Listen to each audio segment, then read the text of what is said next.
Hello दोस्तों, और करें तैयारी में स्वागत है। दोस्तों, हम देख रहे हैं एमपीपीएससी टेस्ट सीरीज। इस क्रम में आज हम देख रहे हैं महात्मा गांधी इंस्टीट्यूट का फुल लेंथ टेस्ट। दोस्तों, ये महात्मा गांधी का पहला फुल लेंथ टेस्ट होगा। इसमें 100 क्वेश्चन होंगे, जिसको हम 1 से 1.25 घंटे में देखेंगे। ये 2 घंटे के टेस्ट को 1 से 1.25 घंटे में देखेंगे और इसके सारे 100 क्वेश्चन का ना तो सही जवाब देखेंगे कि हर क्वेश्चन को एक टॉपिक समझकर उस टॉपिक पर हम क्या करेंगे, डिटेल्ड एनालिसिस करेंगे, जिससे आप जो पढ़ रखे हो उसको बहुत कम समय में आप रिवीजन कर पाओ, रिमाइंड कर पाओ। और जिनको लगता है कि अभी मेरी टॉपिक अच्छे से कंप्लीट नहीं है, वो भी इतने कम समय में इन 100 टॉपिक को समझ पाएंगे। तो दोस्तों, ये एग्जाम के लिए बहुत ही जरूरी है। अभी बहुत कम समय है, उस समय में आप ज्यादा से ज्यादा एमसीक्यू की प्रैक्टिस करिए। क्वेश्चन नंबर 1 को देखते हैं। निम्नलिखित कथनों में से असत्य कथन का चयन कीजिए। आपको एग्जाम में भी देखना होगा कि सत्य कथन का चयन करने के लिए कि असत्य कथन के चयन करने के लिए पूछ रहा है, क्योंकि बहुत बार इससे गलतियां हो जाती हैं। तो हम देखते हैं। पहला पहला भीमबेटका की खोज 1957-58 में की गई थी। दोस्तों, ये बिल्कुल सही है। आदमगढ़ की खोज 1964 में की गई थी। बिल्कुल सही है। हथनौरा की खोज 1982 में की गई थी। बिल्कुल सही है। कायथा की खोज 1970 में की गई थी।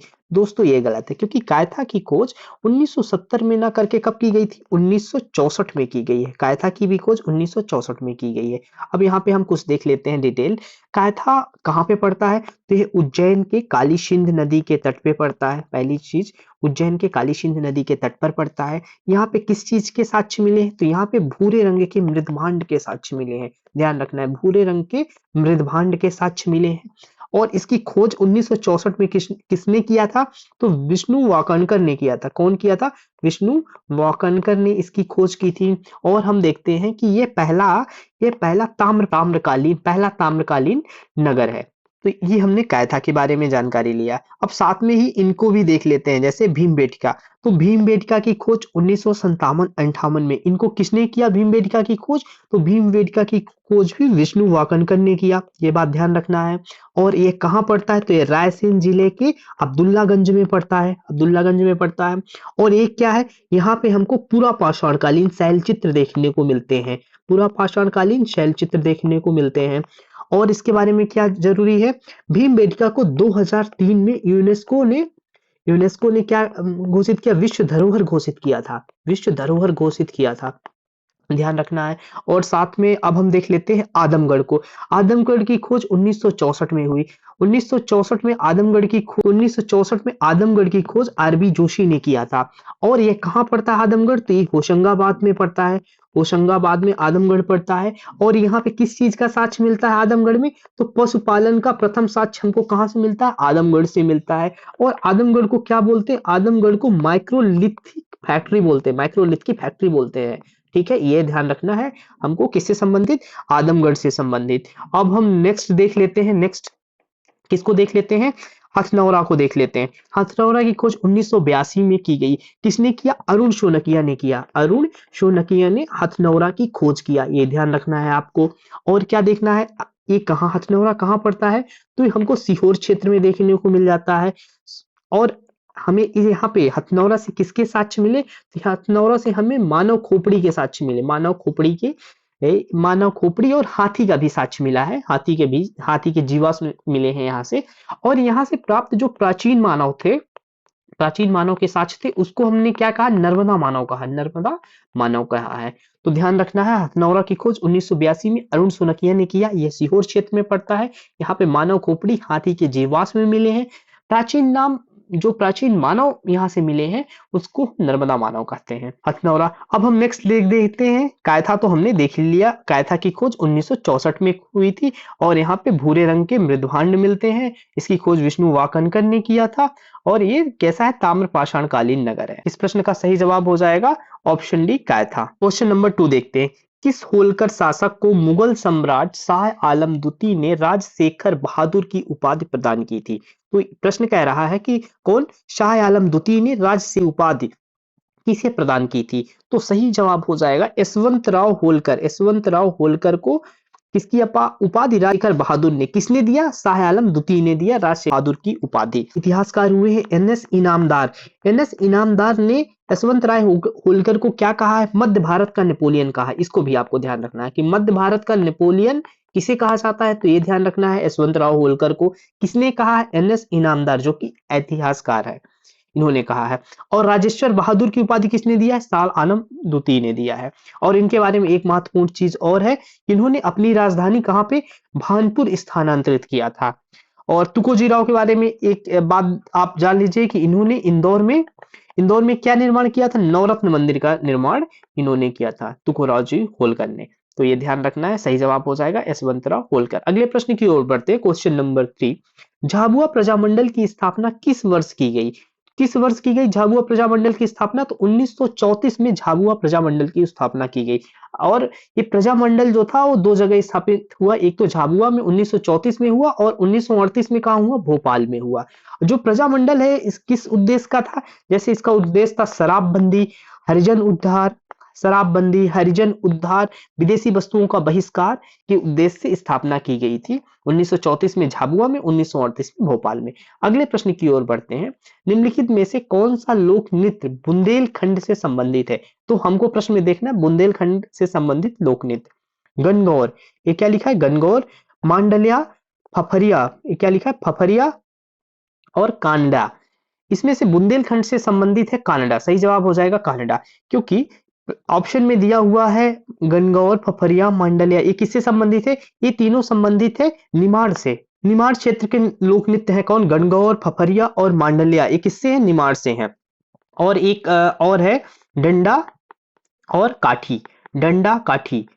तो निमाड़ के लोक नृत्य कौन हुए? गणगौर, फफरिया, मांडलिया, डंडा काठी। और कानडा किससे संबंधित है? कानडा बुंदेलखंड से संबंधित है। और बुंदेलखंड से कौन नृत्य है इनको भी आप देख लीजिए, जैसे राई, बधाई, राई, बधाई, ढिमराई, राई, बधाई, ढिमराई, सैरा, सैरा, जावरा, सैरा, जावरा, ये सारे नृत्य किससे संबंधित है? बुंदेलखंड। तो बुंदेलखंड के लोक नृत्य को एक बार और आप देख लीजिए, जैसे कानडा, राई, बधाई, ढिमराई, सैरा, जावरा, ये सारे बुंदेलखंड के लोक नृत्य हैं। और हम यहाँ पे देख रहे हैं कानडा को। तो कानडा विवाह एवं विवाह कब गाया जाता है? ये कानडा विवाह एवं पर्व या त्योहार पे, कोई विवाह या पर्व त्योहार पे गाया जाता है। अब हम दोस्तों एक साथ सारे लोक नृत्य को देख लेते हैं। निमाड़ में देखा तो निमाड़ के लोक नृत्य कौन कौन से थे, एक साथ हम देख लेते हैं। तो हमने देखा गणगौर, गणगौर, मांडलिया, गणगौर, मांडलिया, आपका रिवीजन होगा, रिवाइज करते रहिए। गणगौर, मांडलिया, फेफरिया, फेफरिया, डंडा, डंडा और काठी, ये किसके हैं? निमाड़ के लोक नृत्य हैं। अब हम निमाड़ के देखा, यहीं पे हम बुंदेलखंड के देख लेते हैं। बुंदेलखंड के जैसे प्रश्न में पूछा हुआ था, तो कानड़ा, तो एक पहले चीज तो बुंदेलखंड का क्या हो गया? कानड़ा हो गया। दूसरा लोक नृत्य बुंदेलखंड का क्या है? राई। और क्या है? बधाई। और क्या है? ढिमराई। बुंदेलखंड का लोक नृत्य कांडा, राई, बधाई, ढिमराई, सैरा, जावरा, सैरा, जावरा, ये किसके हैं? बुंदेलखंड के लोक नृत्य हैं, ध्यान रखना है आपको। और साथ में हम यहीं पे मालवा के लोक नृत्य को भी देख लेते हैं। मालवा के लोक नृत्य, मालवा के लोक नृत्य क्या है? जैसे मटकी, मटकी कहाँ का है? मटकी रजवाड़ी, मटकी रजवाड़ी कहाँ का है? मालवा का है। भगोरिया, मटकी रजवाड़ी, भगोरिया, अड़ा खड़ा, अड़ा, अड़ा खड़ा, ध्यान रखना है आपको। अड़ा खड़ा, मछली, मछली और इंद्रपरी, मछली और इंद्रपरी, ये कहाँ के हैं? ये मालवा के हो गए। और क्या बचा आपको? बघेलखंड बचा। तो बघेलखंड के भी लोक नृत्य को हम देख लेते हैं। बघेलखंड के लोक नृत्य को देखते हैं। तो बघेलखंड के लोक नृत्य में हमको क्या मिल जाता है? दादर, दादर, दादर, कैमाली, कैमाली, कैमाली कहाँ का है? बघेलखंड का है। और कौन सा है? कलशा, कलसा, कहरवा, कहरवा, कलसा, कहरवा, कैमाली, सुआ, सुआ, ये कहाँ के हैं? ये बघेलखंड के हुए। तो हमने चारों जो क्षेत्र हैं उनके सारे लोक नृत्य एक जगह देख लिया। एक बार फिर से देखते हैं। जैसे निमाड़ के लोक नृत्य क्या हो गए? गणगौर, मांडलिया, फेफरिया, डंडा, काठी। बुंदेलखंड का कानड़ा, राई, बधाई, ढिमराई, सैरा, जावरा। और मालवा का मटकी, रजवाड़ी, भगोरिया, अड़ाखड़ा, मछली, इंद्रपरी। बघेलखंड का दादर, कैमाली, कलसा, कहरवा, सुआ, ये किसके हो गए? बघेलखंड के हो गए। और प्रश्न में क्या पूछा था कि बुंदेलखंड से संबंधित कानड़ा, तो इसको हमने देखा ही है। कानड़ा विवाह एवं पर्व त्योहार में गाया जाता है। यहाँ पे ढोलक वाद्य यंत्रों से तीव्र गति से नृत्य किया जाता है, ये ध्यान रखना है आपको। अगले प्रश्न की ओर चलते हैं। ईरत किस क्षेत्र की लोक कला है? दोस्तों यहाँ पे पूछ रखा है ईरत, ईरत किस क्षेत्र की लोक चित्रकला है? लोक चित्रकला के बारे में पूछ रहा है दोस्तों। तो यहाँ पे हम देखते हैं कि ईरत कहाँ की है, तो ईरत निमाड़ की लोक चित्रकला है, निमाड़ की लोक चित्रकला है। और निमाड़ के अन्य लोक चित्रकला को भी ऐसे ही हम एक लगातार देख लेते हैं। जैसे हमने अभी लोक नृत्य को देखा, इसी तरीके से हम लोक चित्रकला को भी देख लेते हैं। जैसे हम देख रहे थे अभी निमाड़ की, तो निमाड़ की लोक चित्रकला, लोक चित्रकला को हम देख रहे हैं। तो यहाँ पे पागल्या, पागल्या कहाँ की है? निमाड़ की लोक चित्रकला है। थापा कहाँ की है? निमाड़ की लोक चित्रकला है। जिरोती कहाँ पे है? निमाड़ की चित्रकला है। और प्रश्न में क्या दिया हुआ था? ईरत, ईरत भी क्या है? निमाड़ की चित्रकला है। और ईरत कहाँ पे? विवाह के अवसर में बनाया जाता है, विवाह के अवसर में ईरत बनाया जाता है। और यहाँ पे भित्ति चित्र पर कुल देवी की, विवाह के समय भित्ति चित्र पर कुल देवी की पूजा की जाती है ईरत में, तो ध्यान रखना है। हम देखें निमाड़ की चित्रकला कौन सी? पागल्या, थापा, जिरोती, ईरत। और हम देख लेते हैं यहीं पे साथ में मालवा की चित्रकला, निमाड़ की देखा, निमाड़ के साथ साथ हम मालवा की चित्रकला देख लेते हैं। तो मालवा में कौन कौन सी चित्रकलाएं हैं? जैसे मांडना, मांडना कहाँ की चित्रकला है? मांडना कहाँ की चित्रकला है? तो ये हो जाएगा मालवा की। और चित्रावण, ये चित्रकला कौन सी है? चित्रावण। सांझा फूली कहाँ की है? संझा फूली कहाँ की है? संझा फूली, जहां पे कुमारी कन्याएं क्या करती हैं? चित्र बनाती हैं, ये कहाँ की है? मालवा की है। सवनाही, सवनाही कहाँ की है? ये भी मालवा की है। तो हमने मालवा की चित्रकला देखा, मांडना, चित्रावण, सांझा फूली, सवनाही, ये मालवा की चित्रकला है। अब साथ में हम यहीं पे बुंदेलखंड की भी देख लेते हैं। तो बुंदेलखंड की चित्रकला को देखते हैं। तो बुंदेलखंड की कौन सी चित्रकला है? नौरता, नौरता कहाँ की है दोस्तों? बुंदेलखंड की चित्रकला है। मूर्ते कहाँ की है? बुंदेलखंड की चित्रकला है। मोर मुरैला कहाँ की है? मोर मुरैला, यहाँ पे मोर मुरैला कहाँ की है? बुंदेलखंड की चित्रकला है। और सुरौती, सुरौती कहाँ है? बुंदेलखंड की चित्रकला है। तो यहाँ पे हमने देख लिया बुंदेलखंड में नौरता, मूर्ते, मोर मुरैला, सुरती। अब कौन सा क्षेत्र बचा? बघेलखंड। तो बघेलखंड की भी चित्रकला को हम यहीं पे देख लेते हैं। बघेलखंड की चित्रकला कौन सी है? कोहबर, कोहबर कहाँ की है? बघेलखंड की चित्रकला है। कोहबर कहाँ की है? बघेलखंड की चित्रकला है। छठी, छठी चित्र, छठी चित्र कहाँ की है? ये भी बघेलखंड की चित्रकला है। तिलंगा कहाँ पे है? जो तिल के तेल से बनाई जाती है भित्ति चित्रित तिलंगा, ये हमको बघेलखंड में देखने को मिलती है। और नेवरा नमे, नेवरा नमे, ये कहाँ की है?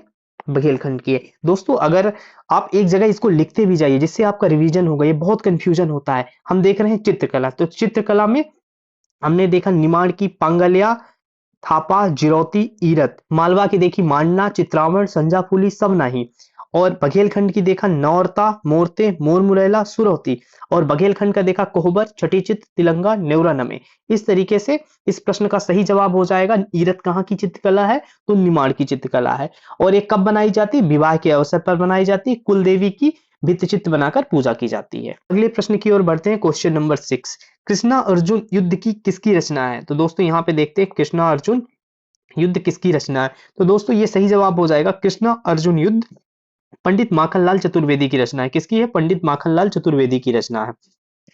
और इनकी अन्य रचनाओं को भी हम यहीं पे देख लेते हैं। माखनलाल चतुर्वेदी जी की अन्य रचनाएं कौन सी है? जैसे दीप से दीप जले, दीप से दीप जले किसकी है? माखनलाल चतुर्वेदी जी की है। और कौन सी इनकी रचना हो गई? हिम किरीटनी, हिम किरीटनी, हिम किरीटनी हो गई। और हिम तरंगनी हो गई, हिम किरीटनी, हिम तरंगनी, दीप से दीप जले, ये किसकी रचनाएं हैं? हिम तरंगनी, ये माखनलाल चतुर्वेदी जी की है। और कौन सी है? मरण ज्वार, मरण ज्वार किसकी है? माखनलाल चतुर्वेदी जी की है। समर्पण, समर्पण, मरण ज्वार, समर्पण, धुवल वय, धुवल, धूमवलय, धूमवलय। और किसकी है? पुष्प की अभिलाषा, पुष्प की अभिलाषा, ये भी किसकी है? ये माखनलाल चतुर्वेदी जी की है। साहित्य, साहित्य के देवता, साहित्य के देवता, साहित्य के देवता किसकी है? माखनलाल चतुर्वेदी जी की है। अमीर इरादे, अमीर इरादे, ये किसकी है? माखनलाल चतुर्वेदी जी की है। गरीब इरादे भी माखनलाल चतुर्वेदी जी की है। कृष्ण अर्जुन युद्ध, कृष्ण अर्जुन युद्ध जो प्रश्न में पूछा गया है, ये किसकी है? माखनलाल चतुर्वेदी जी की है। यहाँ पे हम देखें माखनलाल चतुर्वेदी जी की रचनाएं, कृष्ण अर्जुन युद्ध जो प्रश्न में दिया गया है, साथ में दीप से दीप जले, हिमकिरीटनी, हिमतरंगिणी, मरण ज्वर, समर्पण, धूमलमय, पुष्प की अभिलाषा, साहित्य के देवता, अमीर इरादे, गरीब इरादे और कृष्ण अर्जुन युद्ध। ये हो गई माखनलाल चतुर्वेदी जी की रचनाएं। अब हम नेक्स्ट देख लेते हैं, सभी लोगों की रचनाएं देख लेते हैं। तो अगली रचना किसकी हम देख लेते हैं, तो यहाँ पे हम देख लेते हैं सुभद्रा कुमारी चौहान जी की रचनाएं। तो सुभद्रा कुमारी चौहान जी की कौन सी रचनाएं हैं, त्रिधारा, मुकुल, त्रिधारा, मुकुल, झांसी की रानी, झांसी की रानी, त्रिधारा, मुकुल, झांसी की रानी, सभा के खेल, सभा के खेल, बिखरे मोती, बिखरे मोती, बिखरे मोती किसकी है, सुभद्रा कुमारी चौहान जी की है, जो कि ऑलरेडी एमपीपीएससी ने पूछ चुका है। उन्मादिनी किसकी है, सुभद्रा कुमारी चौहान जी की। तो सुभद्रा कुमारी चौहान जी की रचनाएं हम देखते हैं, त्रिधारा, मुकुल, झांसी की रानी, सभा के खेल, बिखरे मोती, उन्मादिनी, ये सारी किसकी है, सुभद्रा कुमारी चौहान जी की है। अब हम अगले देखते हैं गजानन माधव मुक्तिबोध जी की रचनाएं। गजानन माधव मुक्तिबोध जी की रचनाएं हैं, चाँद का मुंह टेढ़ा, चाँद का मुंह टेढ़ा, चाँद का मुंह टेढ़ा। और कौन सी इनकी रचनाएं हैं, ब्रह्म राक्षस, ब्रह्म राक्षस, ब्रह्म राक्षस किसी की रचना है, तो मुक्तिबोध जी की है। अंधेरे में, अंधेरे में और चंबल की छाती, चंबल की छाती, तो ये किसकी रचना हो गई, ये मुक्तिबोध जी की रचना हो गई। अब यहीं पे बाल कृष्ण शर्मा नवीन जी की रचना देख लेते हैं। तो कुमकुम, कुमकुम किसकी रचना है, नवीन जी की रचना है। कुमकुम के साथ रश्मि रेखा, रश्मि रेखा किसकी है, बाल कृष्ण शर्मा नवीन जी की है। अपलक, अपलक भी नवीन जी की है। और उर्मिला, अपलक उर्मिला, ये किसकी रचनाएं हैं, अपलक उर्मिला, ये बालकृष्ण शर्मा नवीन जी की रचनाएं हैं। तो हमने इनकी रचना देख लिया। और बालकृष्ण शर्मा नवीन जी लोकसभा, राज्यसभा और संविधान निर्माण के सदस्य भी रहे हैं। तो हमने सभी की रचनाएं एक साथ देख ली। अब यहाँ पे हम देखते हैं कि प्रश्न में पूछा हुआ कृष्ण अर्जुन युद्ध, तो ये किसकी रचना है, सही जवाब हो जाएगा माखनलाल चतुर्वेदी जी की रचना है। सुभद्रा कुमारी चौहान जी की रचना हमने क्या क्या देखा था, तो त्रिधारा, मुकुल, झांसी की रानी, सभा के खेल, बिखरे मोती, उन्मादिनी। मुक्तिबोध जी की रचना, चाँद का मुंह टेढ़ा, ब्रह्म राक्षस, अंधेरे में, चंबल की छाती। अब बालकृष्ण शर्मा जी की रचना क्या थी, कुमकुम, रश्मि रेखा, अपलक, उर्मिला। तो इस तरह से सभी की रचनाएं हमने देखा। अगले प्रश्न की ओर बढ़ते हैं, क्वेश्चन नंबर 7। उर्दू अकादमी की स्थापना किस वर्ष हुई, तो दोस्तों उर्दू अकादमी की स्थापना किस वर्ष हुई, 1976 में हुई थी। और मध्य प्रदेश में उर्दू अकादमी स्थित कहाँ है, तो उर्दू अकादमी भोपाल में स्थित है, ध्यान रखना है आपको। और साथ में हम और देख लेते हैं। और हिंदी ग्रंथ अकादमी, हिंदी ग्रंथ अकादमी की स्थापना कब हुई थी, 1969 में हुई थी। हिंदी ग्रंथ अकादमी की स्थापना 1969 में हुई थी। 1978 में किसकी स्थापना हुई थी, तो कालिदास, कालिदास, कालिदास अकादमी। और साथ में उस्ताद अलाउद्दीन खां, उस्ताद अलाउद्दीन खां संगीत अकादमी, संगीत अकादमी। इन दोनों की शुरुआत 1978 में हुई थी। 1958 में कौन सी अकादमी स्थापित हुई थी, 1952 में हमको क्या देखने को मिलता है, भारतीय कला परिषद, भारतीय कला परिषद, भारतीय कला परिषद की स्थापना 1952 में हुई थी। 1976 में उर्दू अकादमी की स्थापना हुई थी, जो भोपाल में है। और 1969 में हिंदी ग्रंथ अकादमी स्थापित हुई थी, इसका भी मुख्यालय कहाँ है, स्थापित है भोपाल में ही है। कालिदास अकादमी कहाँ पे है, ये तो उज्जैन में है। उस्ताद अलाउद्दीन खां अकादमी कहाँ है, ये भी भोपाल में है, जो कि 1978 1978 में कालिदास और अलाउद्दीन खां अकादमी दोनों का स्थापना हुई थी।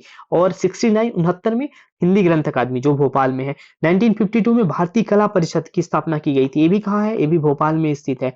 और 1976 में उर्दू अकादमी, जो कि भोपाल में स्थित है, की स्थापना हुई है। ध्यान रखना है, अगले प्रश्न की ओर बढ़ना है। क्वेश्चन नंबर 8, निम्नलिखित में से कौन मध्य प्रदेश के चित्रकार नहीं है, तो दोस्तों ये प्रश्न गलत डिजाइन हुआ है। इसमें ये प्रश्न ऐसा हो सकता है, ऐसा होना चाहिए कि इसमें से कौन चित्रकार नहीं है, तो सही जवाब हो जाएगा बंसी कौल। बंसी कौल क्या है, ये चित्रकार नहीं है, इनका संबंध क्या है, रंगमंच से संबंधित है, ये रंगकर्मी है। और इनका जन्म का, ये मध्य प्रदेश से संबंधित भी नहीं है, इनका जन्म हुआ था श्रीनगर में, श्रीनगर में इनका जन्म हुआ था। और इन्होंने रंगमंच के क्षेत्र में विभिन्न प्रतिभाओं को प्रशिक्षित एवं रंग कर्म को जीवित बनाए रखने में योगदान दिया है।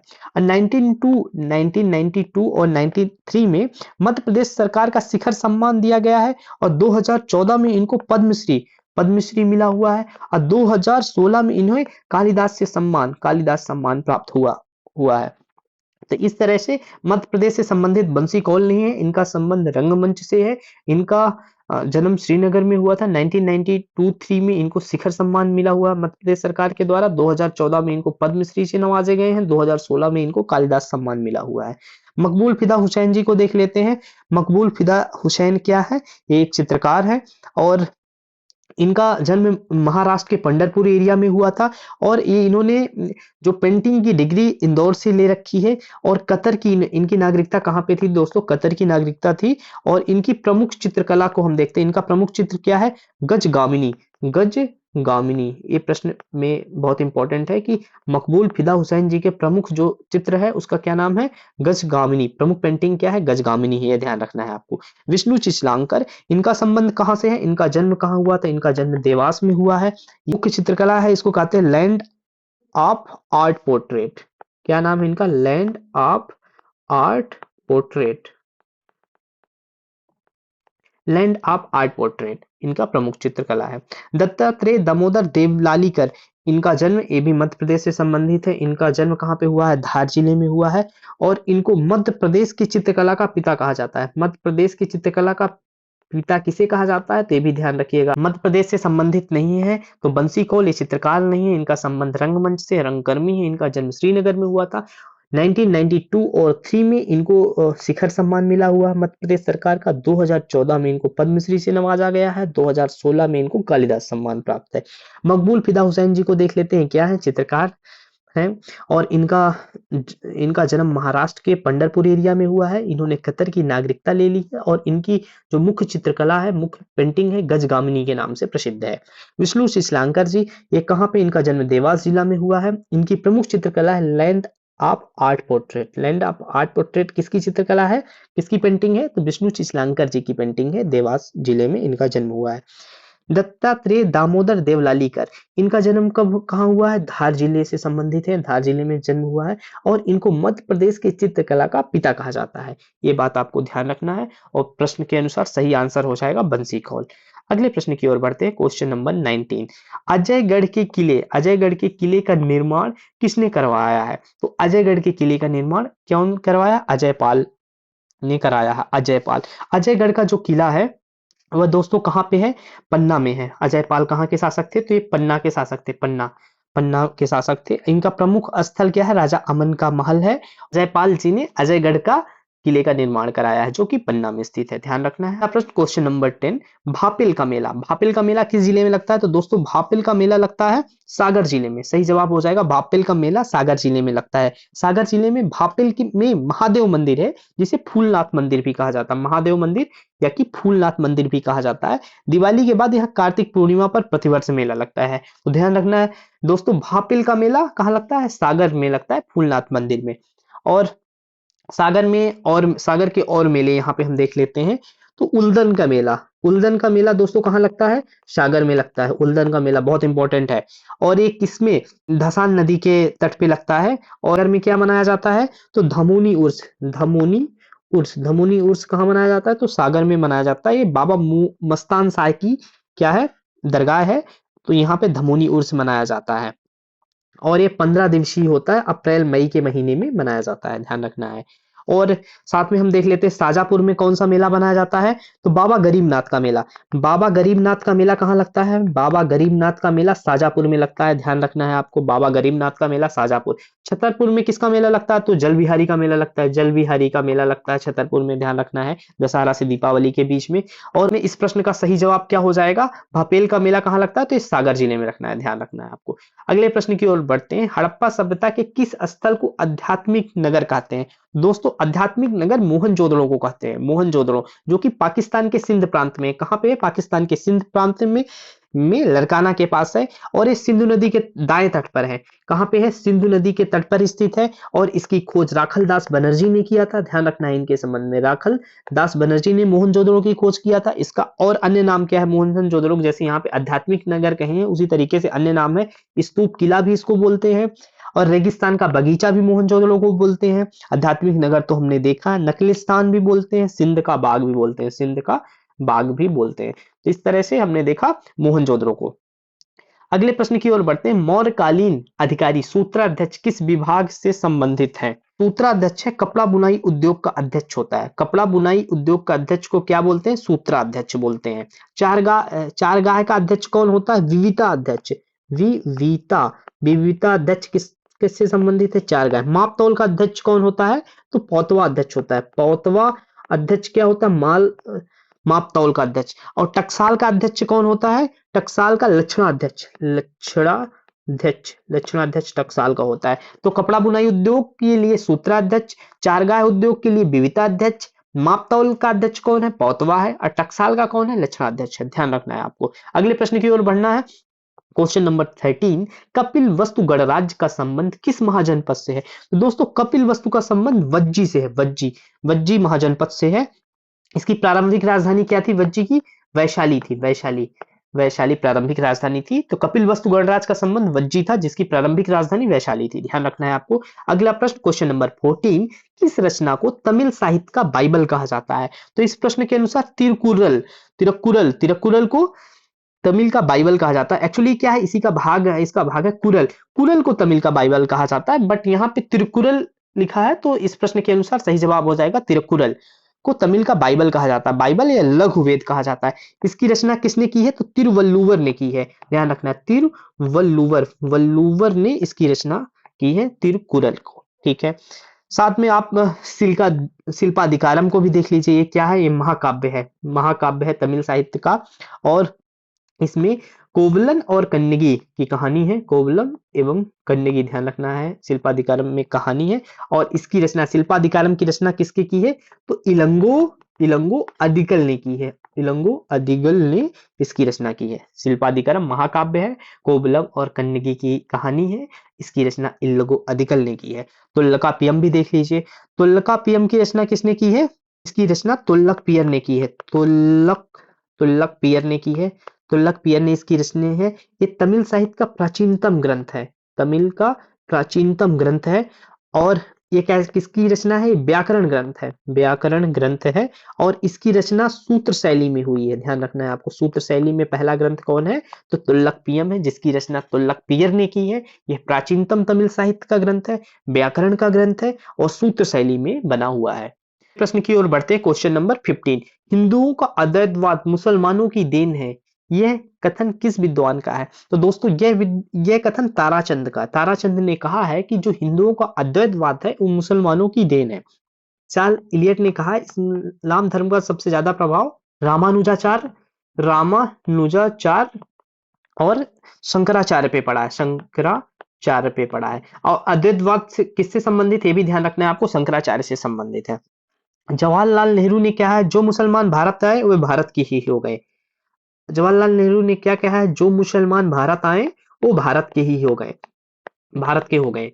ये किसने कहा है? जवाहरलाल नेहरू ने कहा। ताराचंद ने कहा कि अद्वैतवाद जो है मुसलमानों की देन है। चार्ल्स इलियट ने क्या कहा कि इस्लाम धर्म का सबसे ज्यादा प्रभाव रामानुजाचार्य और शंकराचार्य पे पड़ा। और अद्वैतवाद शंकराचार्य से संबंधित है। ध्यान रखना है आपको। तो इस प्रश्न का सही जवाब ताराचंद हो जाएगा। अगले प्रश्न की ओर बढ़ते हैं। औरंगजेब तथा दादा शिकोह के मध्य देवराई की लड़ाई किस वर्ष हुई? तो दोस्तों देवराई की लड़ाई 1659 में हुई। किसके द्वारा? औरंगजेब ने दारा शिकोह को हराकर दिल्ली में पुनः राज्याभिषेक किया। औरंगजेब और दारा शिकोह की देवराई की लड़ाई 1659 में हुई। इसी से दारा शिकोह को पराजित करता है और दिल्ली पर अधिकार करता है औरंगजेब। सही जवाब ऑप्शन सी। क्वेश्चन नंबर 17, किस प्रसिद्ध विद्वान ने मोहम्मद बिन तुगलक को सिक्के चलाने वाला राजकुमार कहा? तो सिक्के चलाने वाला राजकुमार एडवर्ड थॉमस ने कहा। एडवर्ड थॉमस ने मोहम्मद बिन तुगलक को सिक्के चलाने वाला राजकुमार कहा है। मोहम्मद बिन तुगलक जो थे वो 200 ग्रेन के गोल्ड के सिक्के चलाए थे, 200 ग्रेन गोल्ड के। और 140 ग्रेन का जो सिक्का था वो किसका था? सिल्वर का था। ठीक है, सही जवाब हो जाएगा एडवर्ड थॉमस ने कहा मोहम्मद बिन तुगलक को ये सिक्के चलाने वाला राजकुमार है। अगला प्रश्न 18, किस विद्रोह को 1857 की क्रांति का प्रस्तावक कहा जाता है? तो किसे कहा जाता है? तो वेल्लोर के विद्रोह को 1857 का प्रस्तावक कहा जाता है। और वेल्लोर कब हुआ? 1806 में हुआ। 1806 में वेल्लोर का विद्रोह हुआ। और एक ऐसा विद्रोह था, ये सिपाही विद्रोह था, इसीलिए इसको प्रस्तावक कहा जाता है। सिपाही विद्रोह था। सिपाही विद्रोह था, इसीलिए 1857 की क्रांति का प्रस्तावक कहा जाता है। और हम देख लेते हैं दोस्तों, अहोम कब हुआ था? 1828 में हुआ था। 1828 में हुआ था। और इसके नेता कौन थे? गोमधर कुंवर थे। गोमधर गोमधर कुंवर थे इसके नेता। पाइका विद्रोह कब हुआ दोस्तों? तो पाइका 1817 में हुआ था। इसके नेता कौन थे? जगत बंधु थे। जगत बंधु थे। और ये किस क्षेत्र में था? तो दोस्तों ये जो उड़ीसा का क्षेत्र है वहां पे था। और कोल विद्रोह कब हुआ था दोस्तों? तो कोल विद्रोह 1831-32 में हुआ था। 1831-32 में हुआ था। इसके नेता बुद्धो भगत थे। बुद्धो भगत नेता को भी हमको ध्यान रखना है। कोल विद्रोह 1831-32 में, नेता बुद्धो भगत। पाइका विद्रोह 1817, नेता जगत बंधु, उड़ीसा के क्षेत्र में हुआ। अहोम विद्रोह 1828 में हुआ था। और इसके नेता कौन थे? गोमधर कुंवर थे। और बेल्लोर 1806 में हुआ था। ये सिपाही विद्रोह था, इसीलिए 1857 की क्रांति का प्रस्तावक कहा जाता है। अगले प्रश्न की ओर बढ़ते हैं। क्वेश्चन नंबर 19, तत्वबोधिनी सभा के संस्थापक कौन है? तो तत्वबोधिनी सभा के संस्थापक देवेंद्र नाथ ठाकुर है। इन्होंने कब 1839 पे इसकी स्थापना की थी। इसका उद्देश्य धार्मिक विषयों पर चिंतन तथा उपनिषदों का सार प्रसार करना। इसका विषय क्या था? धार्मिक विषय पे क्या करना है? चिंतन करना है। और उपनिषदों के क्या करना है? सार प्रदान करना है। और ज्योतिबा फुले का संबंध किससे है? सत्य शोधक समाज से है। ये आपको सत्य शोधक समाज से है, ध्यान रखना है आपको। लोक हितवादी गोपाल हरि देशमुख को क्या कहा जाता है? तो लोक हितवादी कहा जाता है, ये भी ध्यान रखना है। और दादा भाई नौरोजी ने दो संस्था का निर्माण किया था। एक था ईस्ट इंडिया एसोसिएशन की स्थापना किसने किया था? दादा भाई नौरोजी ने 1866 में किया था। और बम्बई एसोसिएशन भी दादा भाई नौरोजी से संबंधित है, ध्यान रखना है आपको। अब देवेंद्रनाथ ठाकुर ने के ब्रह्म समाज को क्या कहा जाता है? आदि ब्रह्म समाज कहा जाता है। जब ब्रह्म समाज का डिवाइड हुआ था, तो जो देवेंद्रनाथ ठाकुर के नेतृत्व में था उसको आदि ब्रह्म समाज कहा गया।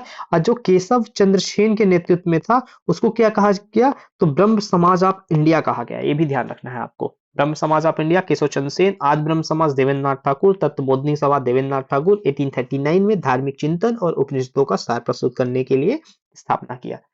अगले प्रश्न की ओर बढ़ते, क्वेश्चन नंबर 20, निम्नलिखित में से किसने एक से अधिक बार भारतीय राष्ट्रीय कांग्रेस के अधिवेशनों की अध्यक्षता के रूप में कार्य किया है? तो एक से अधिक बार यहाँ पे ऑप्शन के अनुसार कौन किए? एक हो गए मोतीलाल नेहरू और मदन मोहन मालवीय।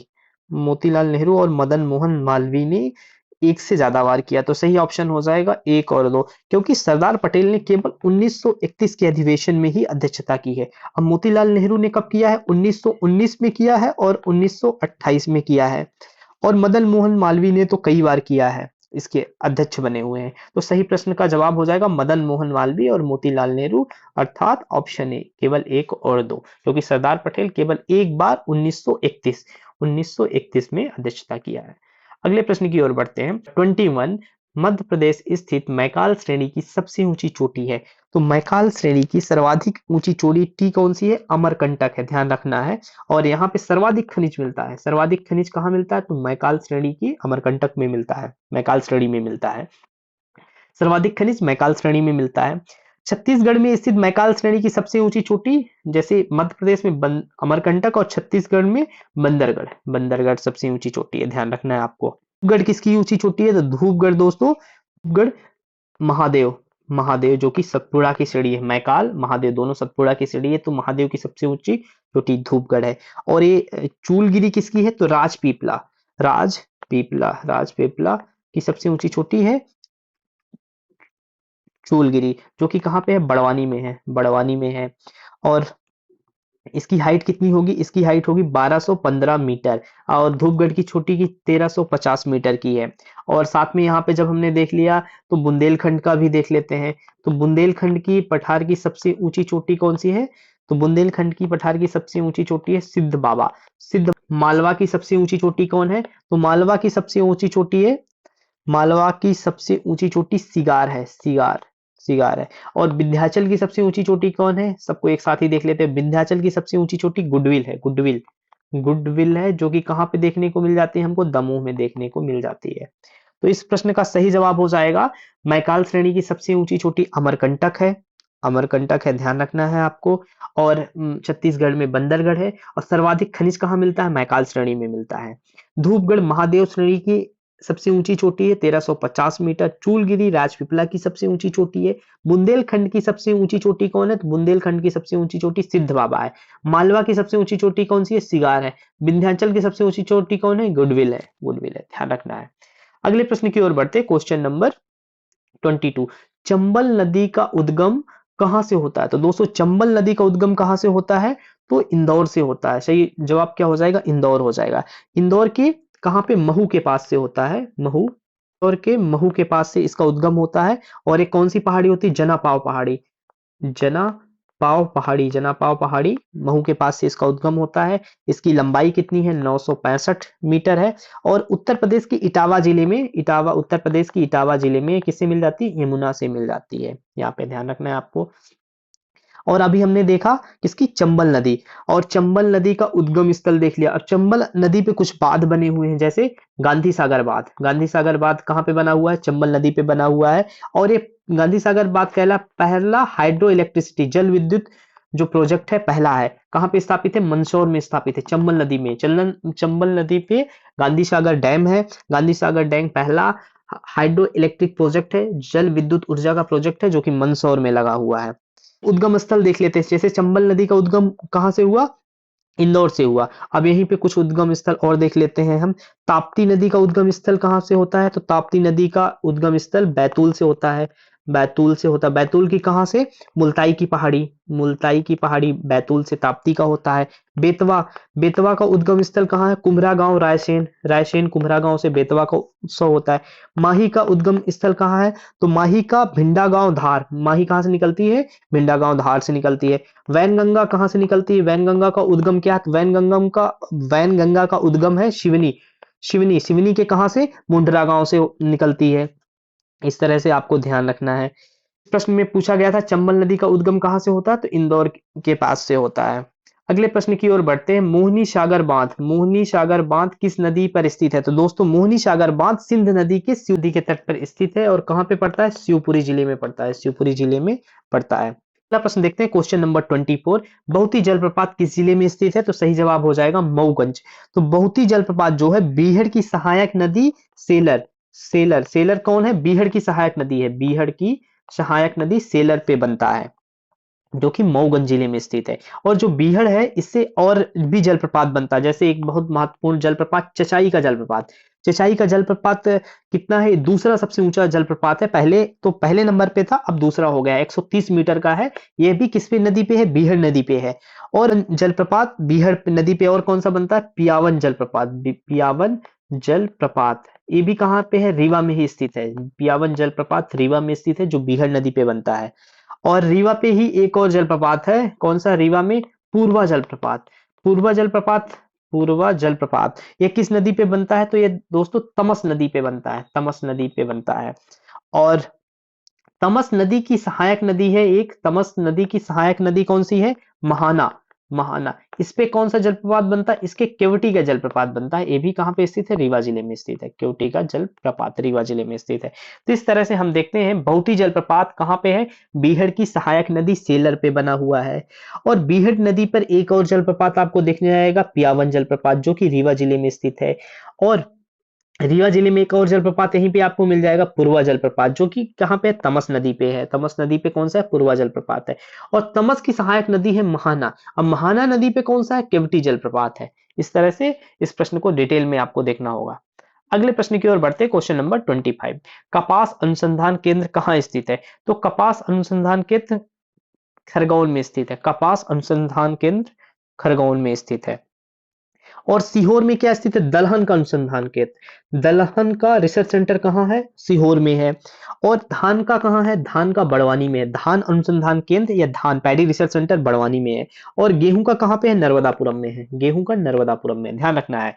कपास, कपास कहाँ मिलेगी आपको? खरगोन में। कपास का रिसर्च सेंटर कहाँ पे? खरगोन में। दलहन जितनी होगी उसका रिसर्च सेंटर सीहोर में होगा। धान का रिसर्च सेंटर बड़वानी में होगा। और गेहूं का नर्मदापुरम में है अनुसंधान केंद्र, ध्यान रखना है। भिलाला से स्याही बनाने का कारखाना किस जिले में स्थित है? तो ये हो जाएगा छिंदवाड़ा। छिंदवाड़ा में भिलाला का उपयोग स्याही बनाने में किया जाता है। भिलाला से स्याही बनाने का कारखाना छिंदवाड़ा में स्थित है, ध्यान रखना है।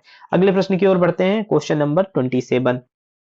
राष्ट्रीय राजमार्ग 135 बीजी किस जिले में है? तो मैहर जिले में, मैहर जिले में स्थित है। मैहर जिले में है। ये कहा? चित्रकूट धाम से दक्षिण में मध्य प्रदेश के मैहर तक है। चित्रकूट जो धाम पड़ता है उत्तर प्रदेश से स्टार्ट होती है और ये कहाँ पे है? मैहर तक है। 135 बीजी किस जिले में पड़ता है? मैहर जिले में पड़ता है। अगले प्रश्न की ओर बढ़ते हैं, क्वेश्चन नंबर 28। किस राष्ट्रीय उद्यान को राष्ट्रीय उद्यानों का रत्न कहा जाता है? तो दोस्तों पन्ना राष्ट्रीय उद्यान, पन्ना राष्ट्रीय उद्यान को क्या कहा जाता है? राष्ट्रीय उद्यानों का रत्न कहा जाता है। ये कहाँ पे है? पन्ना और छतरपुर में स्थित है। इसको राष्ट्रीय नेशनल पार्क का दर्जा कब मिला? तो नेशनल पार्क का दर्जा इसको मिला है 1984 में मिला है। और ये प्रोजेक्ट टाइगर में कब शामिल हुआ? तो 1994 में पन्ना टाइगर रिजर्व को प्रोजेक्ट टाइगर में शामिल कहा गया। और प्रश्न के अनुसार राष्ट्रीय उद्यानों का रत्न कहा जाता है और इसकी तुलना किससे की जाती है? सरिस्का नेशनल पार्क से की जाती है, ये ध्यान रखना है। साथ में अब वन विहार को भी देख लीजिए। वन विहार कहाँ पे है? भोपाल में है, भोपाल में है। और आईएसओ प्राप्त करने वाला, आईएसओ सर्टिफिकेट पाने वाला ये पहला है।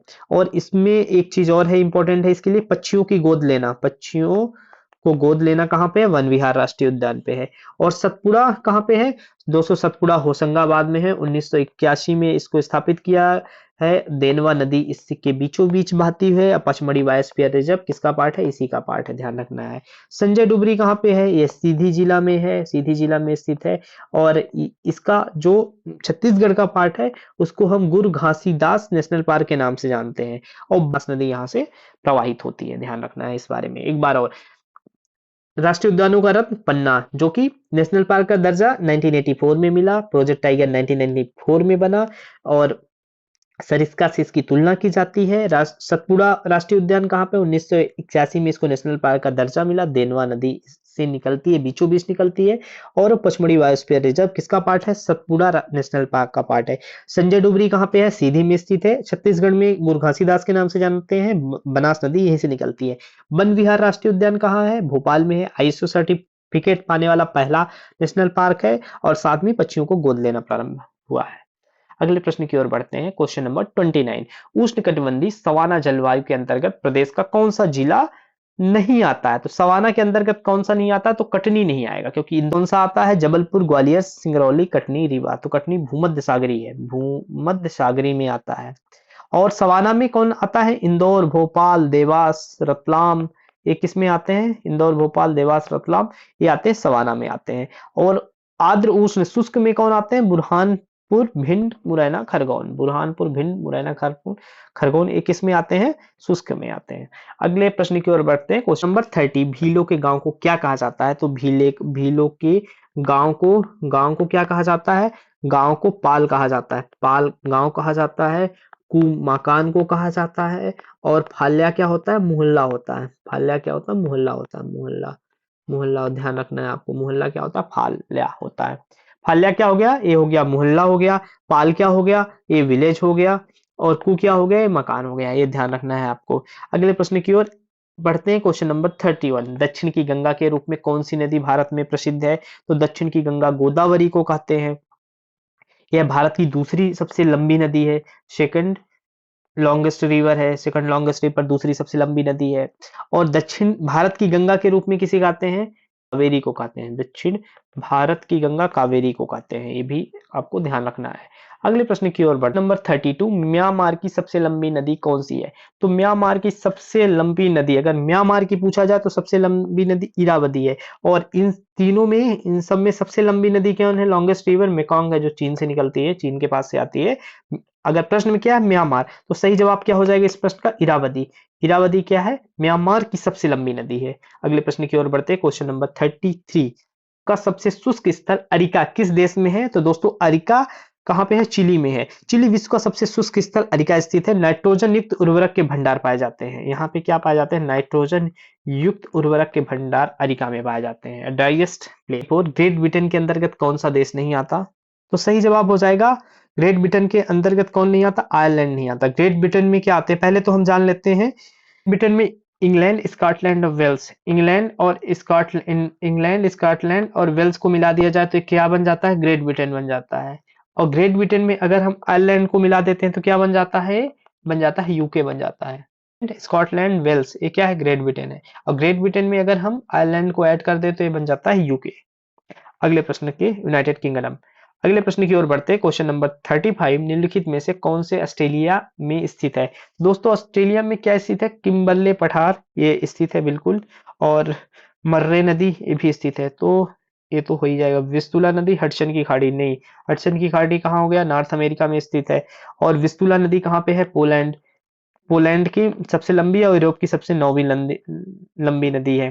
तो सही जवाब क्या हो जाएगा? एक और तीन, किम्बरले और मर्रे नदी कहाँ? ऑस्ट्रेलिया में स्थित है। अगला प्रश्न, भारत में लो एस के भंडार के संदर्भ में निम्नलिखित कथनों पर विचार कीजिए।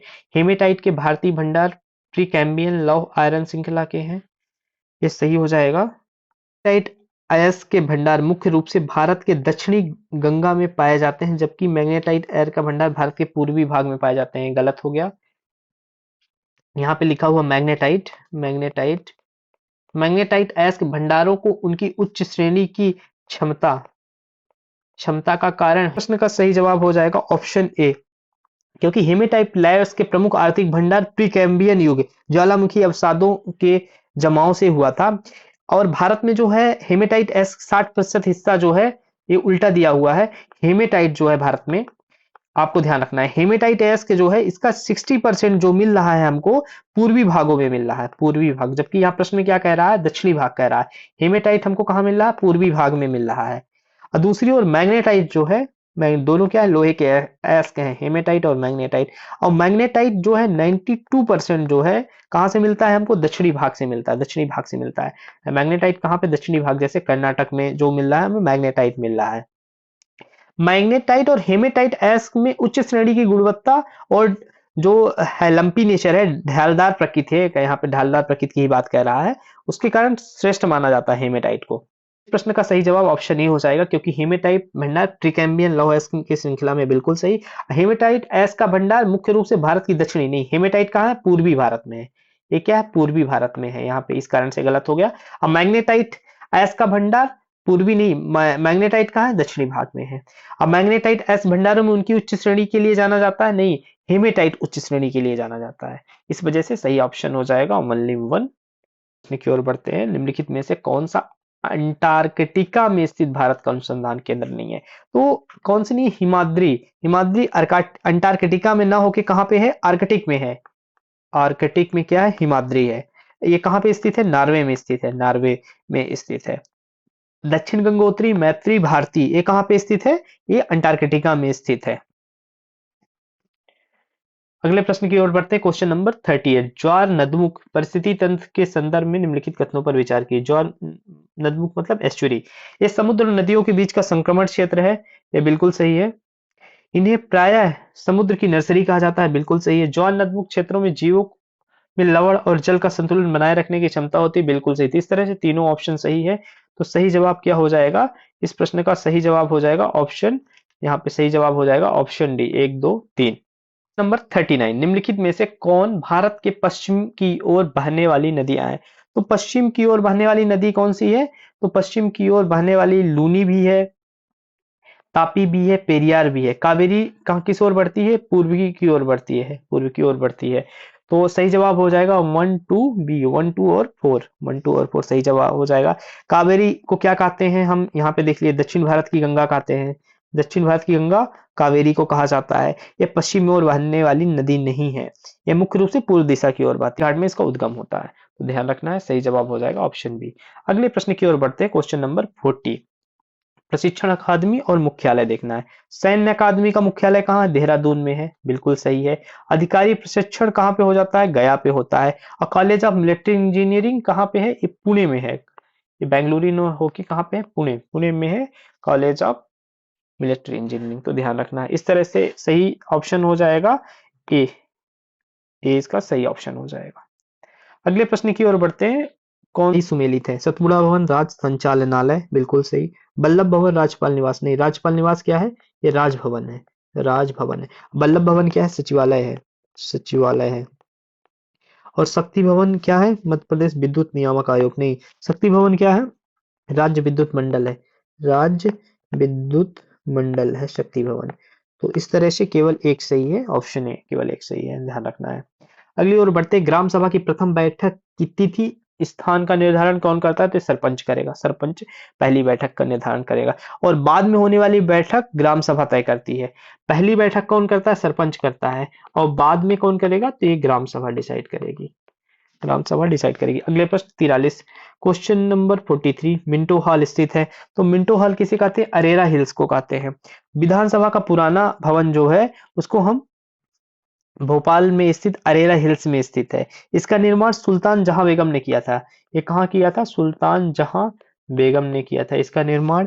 और ये क्या 1909 में जब लॉर्ड मिंटो आए थे, जब लॉर्ड मिंटो आए थे तो उनके आगमन के लिए करवाया गया था इसका निर्माण। और ये भोपाल के अरेरा हिल्स में स्थित है। तो सही जवाब हो जाएगा अरेरा हिल्स, मिंटो हॉल स्थित है, अरेरा हिल्स में स्थित है। अगले प्रश्न की ओर बढ़ते हैं। विधानसभा के सदस्यों की योग्यता के संदर्भ में उल्लेख संविधान के किस है? विधानसभा सदस्य की योग्यता, विधानसभा सदस्य की योग्यता किसमें है? अनुच्छेद 173 में है। योग्यता किसमें है? आर्टिकल 170 विधानसभा सदस्य की योग्यता 173 में है। 170 में क्या है? तो 170 में विधानसभा के बारे में बात किया गया कि विधानसभा की बात किया गया। 171 में विधान परिषद में सदस्यों की अधिकतम और न्यूनतम संख्या। ये अगर विधान परिषद होता है, अगर लेजिस्लेटिव काउंसिल होता है तो इसमें अधिकतम मैक्सिमम कितने सदस्य होंगे और मिनिमम कितने सदस्य होंगे, ये अनुच्छेद 171 बताता है। अनुच्छेद 172 विधानसभा का कार्यकाल क्या होगा? विधानसभा का कार्यकाल के बारे में बात करता है। और 173 सदस्य की योग्यता बताना है। सारे ऑप्शन को देख लिया। अगले प्रश्न की ओर बढ़ते हैं, क्वेश्चन नंबर 45, मध्य प्रदेश विधानसभा हेतु आचरण समिति का गठन कब किया गया? तो आचरण समिति का गठन किया गया 2015 में, नवंबर 2015 में आचरण समिति का गठन किया गया, नवंबर 2015 में आचरण समिति। मध्य प्रदेश में सर्वाधिक शहरी आबादी जिलों के सह क्रम का चुनाव कीजिए। शहरी आबादी सबसे ज्यादा किसमें है?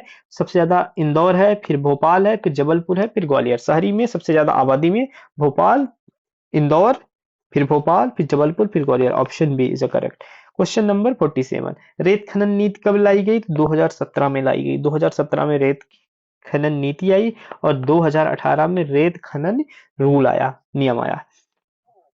अगला प्रश्न, मध्य प्रदेश निम्नलिखित पुलिस संस्थानों को उनके मुख्यालय से सुमेलित करिए। पुलिस वायरलेस प्रशिक्षण केंद्र, वायरलेस प्रशिक्षण केंद्र, वायरलेस प्रशिक्षण केंद्र कहाँ है? इंदौर में है। वायरलेस प्रशिक्षण इंदौर में हो रहा है। पुलिस वर्कशॉप का प्रशिक्षण कहाँ पे हो रहा है? वर्कशॉप का प्रशिक्षण रीवा में हो रहा है। और यातायात पुलिस प्रशिक्षण कहाँ पे हो रहा है? तो भोपाल में हो रहा है। और जवाहरलाल नेहरू पुलिस अकादमी कहाँ पे है? तो यह सागर में है। जवाहरलाल नेहरू पुलिस अकादमी सागर में है, ध्यान रखना है। तो इस प्रश्न का सही जवाब हो जाएगा 3421। क्वेश्चन नंबर 49, औद्योगिक केंद्र और जिला असुमेलित की पहचान कीजिए। जो सुमेलित नहीं है तो बंडोल, उमरिया, उमरिया नहीं है, कहाँ पे है बंडोल? ये सिवनी में है। बंडोल कहाँ? सिवनी में है, सिवनी में। किरनापुर, बालाघाट है, बोरेगांव, छिंदवाड़ा है, सिद्धगांव, सागर है। तो ध्यान रखना है आपको। कुछ और हम देख लेते हैं यहाँ पे, जैसे चैनपुरा, चैनपुरा कहाँ पे है बताना है आपको। तो चैनपुरा गुना में है। और प्रतापपुरा कहाँ पे है? प्रतापपुरा, प्रतापपुरा कहाँ पे है? तो निवाड़ी में है, निवाड़ी में है प्रतापपुरा। चंदपुरा कहाँ पे है? चैनपुरा देख रहे हैं आप, चंदपुरा, चंदपुरा कहाँ पे है? तो छतरपुर में है, छतरपुर में चंदपुरा है। और बांसपुर कहाँ है? बांसपुर, बांसपुर कहाँ पे? नरसिंहगढ़ पे है, नरसिंहगढ़ में बांसपुर है। और साथ में आप देख लीजिए मक्सी, मक्सी कहाँ पे है? तो शाजापुर में है, शाजापुर में मक्सी है। और लमतारा कहाँ पे है? और देख लीजिए आप साथ में लमतारा, लमतारा कहाँ पे है? लमतारा कहाँ पे? कटनी, लमतारा कहाँ पे? कटनी में है लमतारा। मोहना कहाँ पे है? इंदौर में है। मोहना कहाँ पे है? इंदौर में है, इंदौर में मोहना है।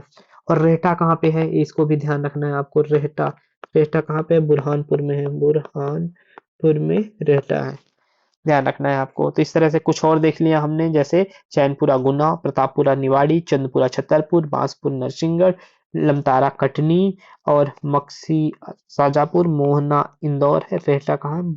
बुरहानपुर में है, ध्यान रखना है आपको। अगले प्रश्न की ओर बढ़ते हैं, क्वेश्चन नंबर 50, मंगल दिवस कब मनाया जाता है? तो 2007-8, 2007 2007-8 मंगल दिवस मनाया जाता है। अंतराय योजना 2017, अंतराय योजना क्या है, सही सुमेलित है। अंतराय योजना 2017 में स्थापित हुई। जननी सुरक्षा 2006, जननी सुरक्षा कब हुआ, 2006 में हुआ। और प्रतिभा किरण 2009 में हुआ। प्रतिभा किरण 2009 में हुआ, 2009 में हुआ।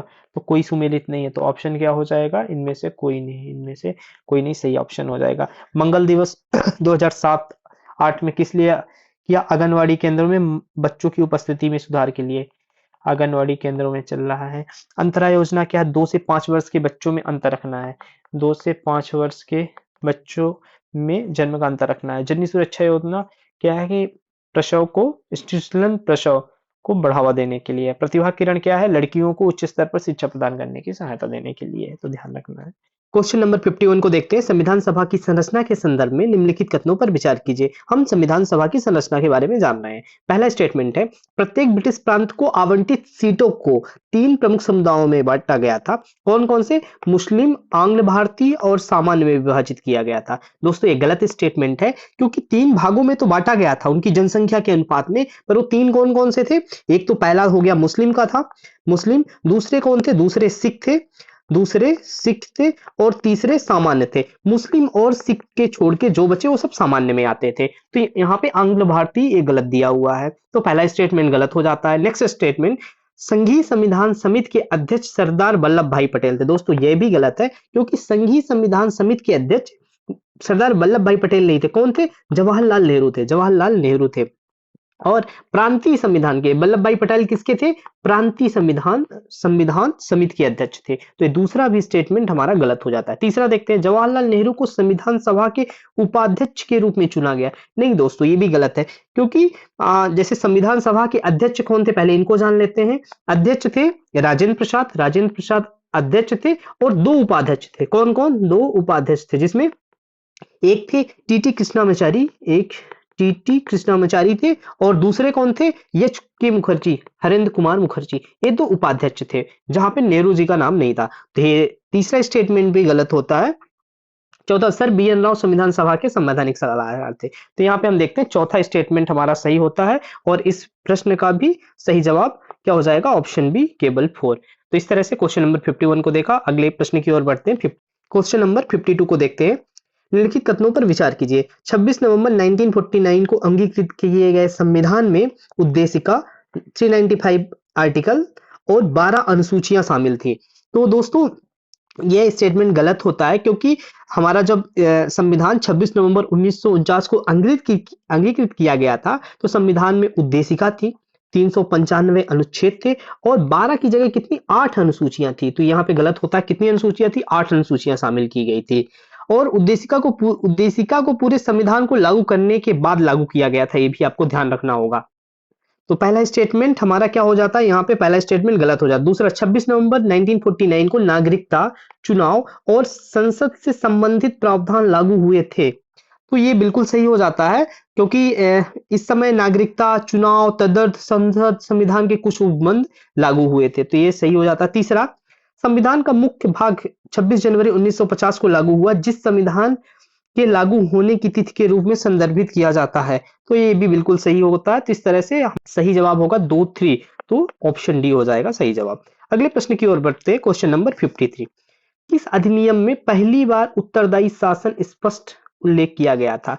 तो दोस्तों उत्तरदायी शासन पहली बार 1919 के अधिनियम में स्पष्ट किया गया था। 1919 में उद्देशिका थी, यहाँ पे हम देखते हैं उद्देशिका थी, और साथ में 47 धाराएं और 2 अनुसूची थी, 47 धारा प्लस 2 अनुसूची थी। इस अधिनियम में पहली बार उत्तरदायी शासन, सबसे पहली बार कहां पे, तो 1919 के अधिनियम में उत्तरदायी शासन की बात किया गया था। इस अधिनियम में पहली बार प्रत्यक्ष चुनाव प्रणाली को अपनाया गया था, ये भी ध्यान रखिएगा। प्रत्यक्ष चुनाव प्रणाली को पहली बार कब अपनाया गया था, तो 1919 में। साथ में ये भी ध्यान रखना है कि इसमें तक अभी तक हमको इसमें महिलाओं को मताधिकार नहीं था, महिलाओं को मताधिकार नहीं किया गया था, प्रदान नहीं किया गया था। तो ध्यान रखना है आपको, पहली बार उत्तरदायी शासन कब बना, 1919 में, और इसी समय प्रत्यक्ष चुनाव भी हुए थे और महिलाओं को मताधिकार नहीं था। ये 1919 संबंधित कुछ महत्वपूर्ण बातें थी। अगले प्रश्न की ओर चलते हैं। Question number 54। 1935 के भारत शासन अधिनियम के तहत गठित संघीय न्यायालय का क्या क्षेत्राधिकार था? तो दोस्तों इसका क्षेत्राधिकार प्रारंभिक भी था, अपीली भी था, परामर्शदात्री भी था। तो सही जवाब हो जाएगा उपरोक्त सभी। और 1935 के अधिनियम के तहत ही दिल्ली में संघीय न्यायालय, कहां पे संघीय न्यायालय कहां स्थापित किया गया था? 1935 के साथ दिल्ली में स्थापित किया गया था। और इसमें एक मुख्य न्यायाधीश, जो संघीय न्यायालय था, इसमें एक चीफ जस्टिस होते थे तथा 6 अन्य न्यायाधीश थे। 6 अन्य न्यायाधीश थे। और 1 अक्टूबर 1937, 1 अक्टूबर 1937 को यह न्यायालय कार्यरत हुआ। कब से कार्यरत हुआ? तो 1 अक्टूबर 1937 से कार्यरत हुआ। और संघीय न्यायालय के में ये जो सारे थे प्रारंभिक, अपीली, परामर्शदारी अधिकार प्रदान किए गए थे। तो ध्यान रखना है आपको, तीनों क्षेत्राधिकार दिए गए थे।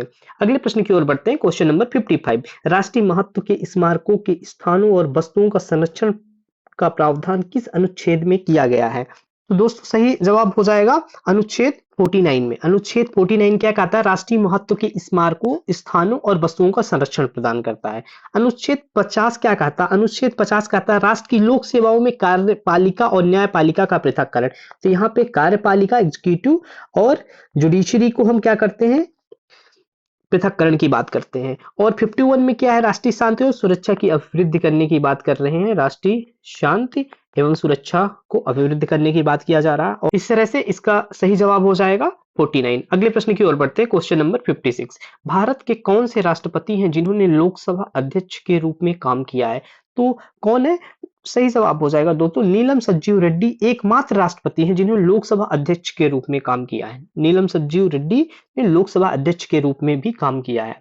और जाकिर हुसैन और फखरुद्दीन अली अहमद, ये ऐसे 2 राष्ट्रपति हुए हैं जिनका कार्यकाल के दौरान निधन हुआ है। इनके कार्यकाल के दौरान ही निधन हुआ है। तो यहाँ पे हम देखते हैं कि कौन से ऐसे राष्ट्रपति हैं जिनका अपने कार्यकाल के दौरान ही निधन हुआ है। तो जाकिर हुसैन और फखरुद्दीन अली अहमद है। और बीवी गिरी के बारे में दोस्तों ये जानना जरूरी है कि कार्यवाहक राष्ट्रपति और राष्ट्रपति के तौर पर कार्य किया। ये कार्यवाहक राष्ट्रपति भी रहे हैं और साथ में राष्ट्रपति तो रहे ही हैं, आप जानते ही हैं। तो दोनों का कार्य किया है। तो लोकसभा अध्यक्ष के रूप में कौन काम किया है? तो नीलम संजीव रेड्डी ने काम किया। अगले प्रश्न की ओर बढ़ते हैं। निम्नलिखित कथनों में असत्य कथन का चयन कीजिए। भारतीय लघु उद्योग विकास की स्थापना 1990 लखनऊ में हुई। तो बिल्कुल सही, लघु उद्योग विकास निगम मतलब ये सिडबी की बात किया जा रहा है यहाँ पे। SIDBI small industries development bank of India 1990 में लखनऊ में स्थापित हुई।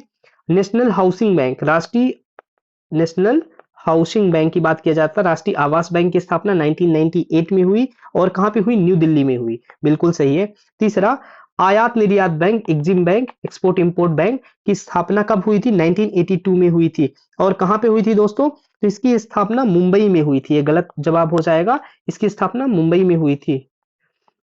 ध्यान रखना आपकी, मुंबई में हुई थी। राष्ट्रीय कृषि ग्रामीण विकास बैंक, कृषि ग्रामीण विकास बैंक की स्थापना 1982 में कहां पे हुई थी? मुंबई में हुई थी। सही जवाब है। तो इस प्रश्न का सही जवाब हो जाएगा ऑप्शन सी। Question number 58। देश में सेबी द्वारा सर्वप्रथम म्यूचुअल फंड रेगुलेटरी कब पारित किया गया? तो सेबी द्वारा सर्वप्रथम म्यूचुअल फंड रेगुलेटरी 1993 में पारित किया गया। ध्यान रखना है 1993। अगला प्रश्न 59। गैर बैंकिंग वित्तीय कंपनियों का नियामक मंत्रालय कौन सा है? तो गैर बैंकिंग वित्तीय company, non banking financial company, NBFC का नियामक मंत्रालय कारपोरेट कार्य मंत्रालय है। कारपोरेट कार्य मंत्रालय, ध्यान रखिएगा कारपोरेट कार्य। एनबीएफसी को कौन रेगुलेट करता है? कारपोरेट अफेयर्स मिनिस्ट्री, कारपोरेट कार्य मंत्रालय। अगला प्रश्न क्वेश्चन नंबर 60। प्रधानमंत्री युवा योजना किस मंत्रालय के अधीन आरंभ की गई है? तो यह कौशल विकास उद्यमिता मंत्रालय। युवा योजना किससे संबंधित है? कौशल विकास और उद्यमिता मंत्रालय है। 9 नवंबर 1916 की मंत्रालय की द्वितीय स्थापना के उपलक्ष्य में प्रधानमंत्री ने पीएम युवा स्कीम को लॉन्च किया। इसकी ये उद्यमिता, शिक्षा और प्रशिक्षण की प्रमुख योजना है। तो किस मंत्रालय का? कौशल विकास और उद्यमिता मंत्रालय का है। अगला प्रश्न, बेरी बेरी रोग निम्नलिखित में से किसकी कमी से होता है? तो बेरी बेरी रोग विटामिन B1 की कमी से होता है। विटामिन B1 सीधे तंत्रिका तंत्र को प्रभावित करता है। और साथ में हमको ये भी जानना जरूरी है कि B1 को क्या कहते हैं? तो B1 को कहते हैं थायमिन बोलते हैं। और B2 को क्या बोलते हैं? B2 को बोलते हैं राइबोफ्लोविन। राइबोफ्लोविन, राइबोफ्लोविन किसे कहते हैं, B2 को बोलते हैं। और B6 को क्या बोलते हैं, B6 को भी ध्यान रखना, पायरेडॉक्सिन, पायरेडॉक्सिन बोलते हैं B6 को। और B12 को क्या बोलते हैं, ये भी रखना, कोबलिन या साइनोकोबलिन, क्या बोलते हैं, साइनोकोबलिन, विटामिन B12 को। बेरी बेरी B1 थायमिन की कमी से होता है। इसके लक्षण क्या है बेरी बेरी के, तो इसमें भूख भूख कम लगती है, भूख कम लगती है, कमजोरी होती है, कमजोरी महसूस होगी आपको, और पेशियों में निष्क्रियता रहेगी।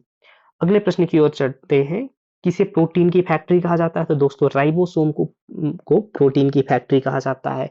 और माइटोकॉन्ड्रिया का क्या कहा जाता है, कोशिका का ऊर्जा गृह, power house of the cell, power house कहा जाता है, ऊर्जा गृह माइटोकॉन्ड्रिया को बोला जाता है। और लाइसोसोम को क्या बोला जाता है, सुसाइड बैग बोला जाता है, सुसाइड बैग, सुसाइड बैग या आत्मघाती या आत्महत्या की थैली, उसी को हम बोलते हैं, आत्महत्या की थैली किसे बोलते हैं, लाइसोसोम को बोलते हैं। तो ये ध्यान रखना है। आगे बढ़ते हैं, क्वेश्चन नंबर 63, मानव के बाल एवं नाखून में निम्नलिखित में से कौन सा प्रोटीन विद्यमान होता है, तो बाल और नाखून में किराटिन प्रोटीन विद्यमान होता है, जो कि त्वचा में उपस्थित होता है और ये जल में अघुलनशील होता है। किराटिन क्या होता है, जो जल में अघुलनशील होता है, अघुलनशील होता है जल में। यह सींग, नाखून, खुर, बाल इत्यादि में पाया जाता है किराटिन। अगला प्रश्न 64, राष्ट्रीय अंतरराष्ट्रीय जैव विविधता दिवस कब मनाया जाता है, तो अंतरराष्ट्रीय जैव विविधता दिवस, इंटरनेशनल बायोडाइवर्सिटी डे 22 मई को मनाया जाता है, 22 मई को मनाया जाता है। और 2023 की थीम क्या थी, 2023 की थीम थी समझौते से कार्रवाई तक जैव विविधता का पुनर्निर्माण, समझौते से कार्यवाही तक जैव विविधता का पुनर्निर्माण, बिल्ड बैक बायोडाइवर्सिटी, जैव विविधता का पुनर्निर्माण, ये हमारे 2023 का थीम थी। अब अंतरराष्ट्रीय जैव विविधता दिवस, इंटरनेशनल बायोडाइवर्सिटी डे कब मनाया जाता है, तो 22 मई को मनाया जाता है, ध्यान रखना आपको। मनुष्य के कितने जोड़ी कपाल तंत्रिका पाई जाती है, तो मनुष्य के कितने जोड़ी कपाल तंत्रिका पाई जाती है, तो सही जवाब हो जाएगा 12 जोड़ी। मनुष्य में 12 जोड़ी कपाल तंत्रिकाएं पाई जाती हैं। अगला प्रश्न, फेफड़ों में गैसीय विनिमय का स्थल है, तो गैसीय विनिमय का स्थल है अल्वियोली, अल्वियोली, ये क्या लिखा हुआ है, अल्वियोली, अल्वियोली ये क्या है, गैसीय विनिमय का स्थल है। होता क्या है कि गैसीय विनिमय के दौरान ऑक्सीजन फेफड़ों से रक्तनली में चला जाता है और उसी समय कार्बन डाइऑक्साइड फेफड़ों तक आता है। यह प्रक्रिया फेफड़ों में स्थित एल्वियोली एवं सूक्ष्म रक्त वाहिकाओं के नेटवर्क से संपन्न होता है। तो गैसीय विनिमय का स्थल क्या है, एल्वियोली है, ध्यान रखना है आपको। अगला प्रश्न, क्वेश्चन नंबर 67, डीएनए की उप इकाइयों को क्या कहते हैं, तो डीएनए की जो सब इकाई है उसको क्या बोलते हैं, उसको बोलते हैं न्यूक्लियोटाइड बोलते हैं, न्यूक्लियोटाइड, डीएनए की उप इकाइयां न्यूक्लियोटाइड बोलते हैं। और जीव कोशिकाओं में डीएनए या आरएनए दो प्रकार की न्यूक्लिक अम्ल होते हैं। डीएनए क्या है, एक तरह से न्यूक्लिक एसिड है, न्यूक्लिक अम्ल होते हैं, ये न्यूक्लियोटाइड के बहुलक होते हैं। ये जो न्यूक्लिक एसिड होते हैं डीएनए, न्यूक्लियोटाइड के बहुलक होते हैं, ध्यान रखना है। और न्यूक्लियोटाइड कितने प्रकार के होते हैं, 3 प्रकार के होते हैं न्यूक्लियोटाइड। अब आपके यहाँ पे देख लेते हैं कौन कौन से, या तो नाइट्रोजन बेस होगा, नाइट्रोजन क्षार होंगे, या दूसरा क्या होगा, फॉस्फेट एसिड होंगे, फॉस्फेट एसिड होगा, और तीसरा क्या होगा, पेंटोज शुगर होगा, इसको बोलते हैं पेंटोज शुगर। इस तरह के 3 डीएनए के न्यूक्लियोटाइड होते हैं, ये आपको ध्यान रखना है। अगला प्रश्न 68, कौन सा युग्म सही सुमेलित नहीं है, यहां देखना है क्रांति और जनक कौन सुमेलित नहीं है। तो नीली क्रांति के जनक अरुण कृष्णा है, नीली क्रांति के जनक कौन है, अरुण कृष्णा है, बिल्कुल सही। और नीली क्रांति किससे संबंधित है, ये भी ध्यान रखना है आपको, अरुण कृष्णा है। और ये फिश, नीली क्रांति किससे, फिश से संबंधित है, मछली से संबंधित है। और ध्यान रखना है आपको, नीली क्रांति हो गया। गुलाबी क्रांति के जनक दुर्गेश पटेल हैं, बिल्कुल गलत हो गया, विशाल तिवारी नहीं है, कौन है, दुर्गेश पटेल है, दुर्गेश पटेल है गुलाबी क्रांति। और गुलाबी क्रांति संबंधित किससे है, तो गुलाबी क्रांति संबंधित है यूनियन किससे, प्याज से, प्याज से। गुलाबी क्रांति किससे है, प्याज से संबंधित है, दुर्गेश पटेल है। तो यही इस प्रश्न का सही जवाब हो जाएगा, ये गलत सुमेलित है। सुनहरी क्रांति, सुनहरी क्रांति को हम क्या बोलते हैं, गोल्डन रिवॉल्यूशन, गोल्डन रिवॉल्यूशन किससे, फ्रूट या हनी से है, फ्रूट, इसका संबंध फ्रूट या हनी से है। और निरपक तुंतज, निरपक तुतेज सुनहरी क्रांति के जनक है, ये फ्रूट और हनी से संबंधित है।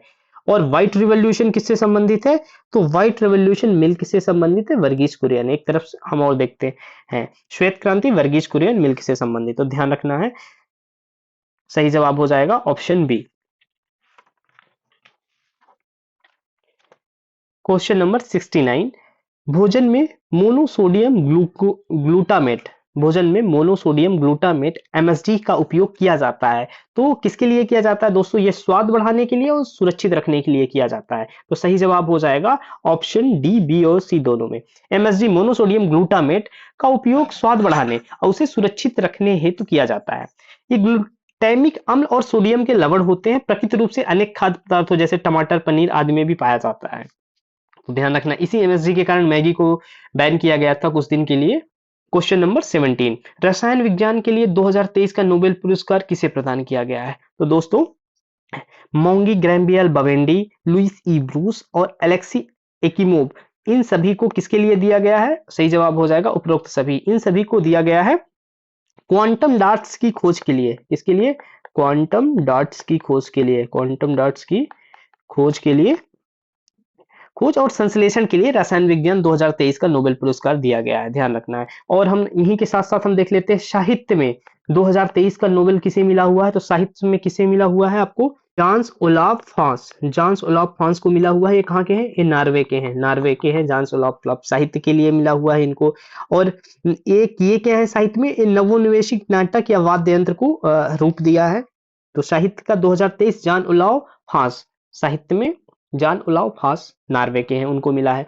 और साथ में शांति का देख लेते हैं, शांति का 2023 का नोबेल किसे मिला हुआ है? तो नरगिस मोहम्मदी, नरगिस मोहम्मदी को मिला हुआ है, नरगिस मोहम्मदी को मिला हुआ है। और इनका काम क्या, ये कहाँ की है? ये पहली चीज ईरान की है। इकोनॉमिक्स में किसे मिला हुआ? इकोनॉमिक्स 2023 में क्लाउडिया गोल्डिन को मिला हुआ है, क्लाउडिया गोल्डिन को मिला हुआ है, गोल्डिन को मिला हुआ है। इन्होंने महिलाओं के श्रम बाजार के, महिलाओं का श्रम बाजार में योगदान या परिणाम आप देख सकते हैं, इनका योगदान था महिलाओं का श्रम बाजार के परिणाम, श्रम जो लेबर मार्केट है उसका, उसका इम्पैक्ट के लिए मिला हुआ है। तो रसायन के लिए माउगी ग्रैम्बियल बवेंडी, लुई सी ब्रूस और एलेक्सी एकिमोव को मिला है क्वांटम डॉट की खोज और संश्लेषण के लिए 2023 का नोबेल। साहित्य 2023 का नोबेल जान ओलाफ फ्रांस जो कि नॉर्वे के हैं मिला है। शांति 2023 का नोबेल नरगिस मोहम्मदी जो ईरान की हैं उनको मिला हुआ है।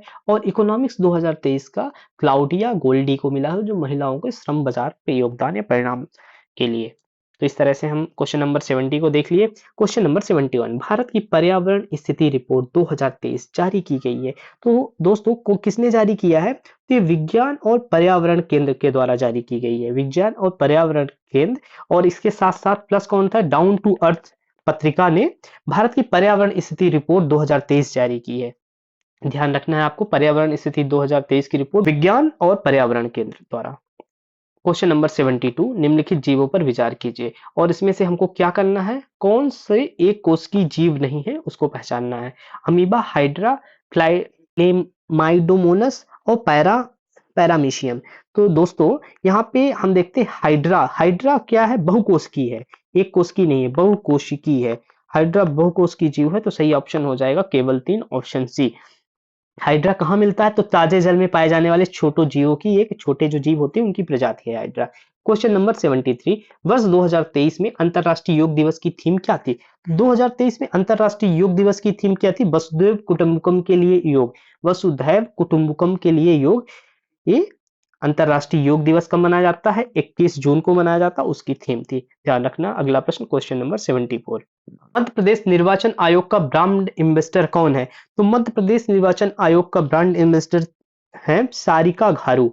सारिका घारू बहुत इंपॉर्टेंट क्वेश्चन है, मध्य प्रदेश निर्वाचन आयोग की ब्रांड एम्बेसडर है। भूरीबाई किसकी है? मध्य प्रदेश संस्कृति विभाग, संस्कृति विभाग, मध्य प्रदेश संस्कृति विभाग की एम्बेसडर भूरीबाई हैं। सारिका घारू किसकी है? निर्वाचन आयोग की है। और भूरीबाई मध्य प्रदेश संस्कृति विभाग की है। और महिला एवं बाल विकास की कौन है? रोशनी भदौरिया। रोशनी भदौरिया किसकी है? महिला एवं बाल विकास विभाग, बाल विकास विभाग की ब्रांड एम्बेसडर रोशनी भदौरिया है। और बुलबुल पंजारे किसकी है? स्वच्छ सर्वेक्षण, स्वच्छ स्वच्छता सर्वेक्षण 2023 इंदौर।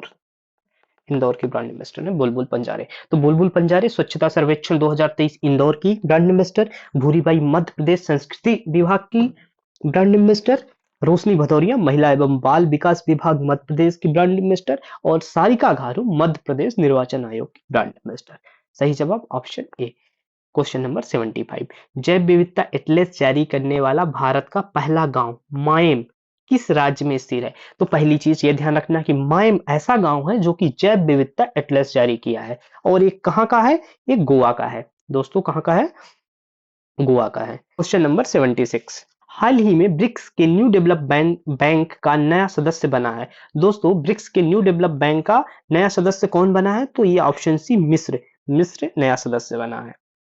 क्वेश्चन नंबर 77, मुख्यमंत्री सीखो कमाओ योजना किस मंत्रालय के अंतर्गत आती है? तो मुख्यमंत्री सीखो कमाओ योजना मध्य प्रदेश राज्य कौशल विकास एवं रोजगार निर्माण बोर्ड के अंतर्गत आती है। इसका प्रारंभ 2023 में हुआ था। इसमें कौन है? जो 12th 12वीं व आईटीआई या कि ग्रेजुएट या कि पोस्ट ग्रेजुएट युवा है, वो 1 साल तक प्रशिक्षण उनको दिया जाएगा। 1 साल तक उनको ट्रेनिंग दी जाएगी। इस दौरान उनको 8 से 10,000 की प्रतिमाएं आपको प्रतिफल के रूप में दिया जाएगा।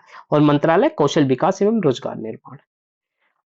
Question number 78, Syed Mushtaq Ali trophy की शुरुआत कब से हुई? तो दोस्तों सैयद मुश्ताक अली ट्रॉफी की शुरुआत 2006-07 से हुई। अब भारत T20 घरेलू क्रिकेट प्रतियोगिता है। ये है क्या? भारत की T20 घरेलू क्रिकेट प्रतियोगिता, घरेलू क्रिकेट प्रतियोगिता है। ये ध्यान रखना है आपको। अब पहली बार इसको तमिलनाडु ने जीता, ये भी ध्यान रखना है। क्वेश्चन नंबर 79, शिशुकुंज स्विमिंग अकादमी कहाँ स्थित है? तो शिशुकुंज स्विमिंग अकादमी दोस्तों स्थित है इंदौर में। इंदौर में। कुछ और अकादमी को हम यहाँ पे देख लेते हैं कहाँ पे स्थित है। जैसे मध्य प्रदेश वाटर स्पोर्ट्स अकादमी कहाँ पे है? तो ये भोपाल है। Madhya Pradesh water sports academy Bhopal में है। और शूटिंग अकादमी कहाँ है? तो दोस्तों शूटिंग अकादमी कहाँ पे है? तो ये जबलपुर में है। शूटिंग अकादमी जबलपुर में है। और शिशुकुंज स्विमिंग अकादमी तो हमने देखा ही इंदौर में है। मध्य प्रदेश की, ये मध्य प्रदेश शूटिंग हुआ। ऐसे ही मध्य प्रदेश की घुड़सवारी अकादमी कहाँ पे है? तो ये भी भोपाल में है दोस्तों। घुड़सवारी अकादमी भोपाल में है। और एथलेटिक्स अकादमी मध्य प्रदेश एथलेटिक्स अकादमी कहाँ पे है? तो ये भी भोपाल में हमको देखने को मिल जाएगी। तो MP water sports academy Bhopal, Madhya Pradesh shooting academy Jabalpur, Madhya Pradesh घुड़सवारी academy Bhopal, Madhya Pradesh athletics academy Bhopal. और प्रश्न में तो पूछा ही गया था कि शिशुकुंज स्विमिंग अकादमी कहाँ है? तो ये इसका भी सही जवाब हो जाएगा इंदौर। क्वेश्चन नंबर 80, हाल ही में एमएस स्वामीनाथन का निधन हुआ, वह किस क्षेत्र से संबंधित है? तो दोस्तों ये किससे संबंधित है? कृषि से संबंधित है। इनका निधन कब हुआ था? 28 सितंबर 2023 को हुआ था इनका। इन्हें क्या कहा जाता है? भारत के हरित क्रांति के जनक कहे जाते हैं। अगला प्रश्न क्वेश्चन नंबर 81, किस टोपोलॉजी को पॉइंट टू पॉइंट टोपोलॉजी कहा जाता है? दोस्तों पॉइंट टू पॉइंट टोपोलॉजी किसे कहा जाता है? मेश टोपोलॉजी को कहा जाता है। इसे पॉइंट टू पॉइंट टोपोलॉजी कहते हैं। और सभी डिवाइस आपस में एक दूसरे से जुड़े होते हैं। मेश में क्या होता है? सभी डिवाइस आपस में जुड़ी होती हैं। और हाँ, आपको पता ही होगा कि नेटवर्क टोपोलॉजी कितने प्रकार की होती है? तो नेटवर्क टोपोलॉजी 5 प्रकार की होती है। कौन कौन सी? बस, जिसमें एक सीरीज में जुड़े होते हैं। एक सीरीज खराब होने पे, ये सीरीज खराब होने पे कोई काम नहीं करता। इसमें आसान क्या होता है? किसी का कौन सा खराब है उसका आइडेंटिफाई आसान होता है। दूसरा कौन सी टोपोलॉजी होती है? रिंग टोपोलॉजी होती है। तीसरी कौन सी होती है? स्टार टोपोलॉजी होती है। और चौथी ट्री टोपोलॉजी होती है। और पांचवी मेश टोपोलॉजी होती है। और सबसे महंगी टोपोलॉजी, सबसे ज्यादा खर्चा इसी मेश टोपोलॉजी में आता है, ये भी ध्यान रखना है आपको। और जो मेश टोपोलॉजी होती है, इसमें किसी भी दिशा में फ्लो कर सकते हैं। फ्लो हम किसी भी दिशा में कर सकते हैं। और नेटवर्क की सभी डिवाइस आपस में एक दूसरे से जुड़ी होती है। मेश टोपोलॉजी के बारे में इतना ध्यान रखना है आपको। अगला एक्रोनिम्स क्या है? तो दोस्तों एक्रोनिम्स क्या है? एक्रोनिम्स इंटरनेट में प्रयुक्त होने वाले संक्षिप्त नाम है। जो हम संक्षिप्त नाम, जैसे ASAP, as soon as possible को हमने ASAP लिख दिया, तो ये क्या है? ये एक्रोनिम इसको बोलते हैं।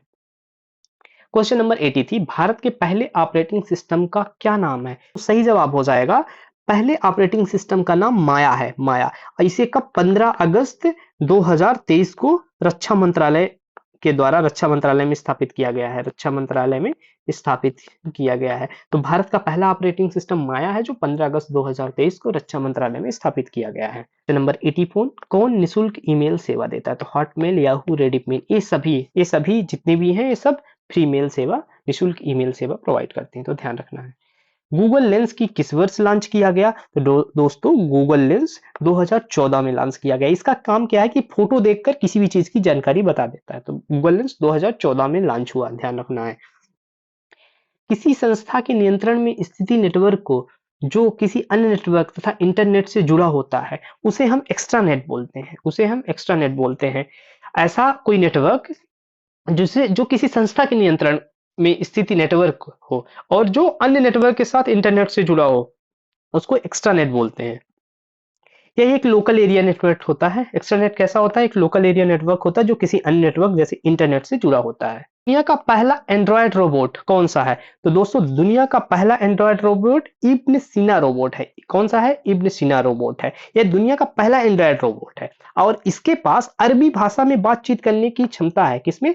अरबी भाषा में बातचीत करने की क्षमता है और इसका नाम 11वीं शताब्दी में जो बहुश्रुत कहानी है उसके नाम पर रखा गया है।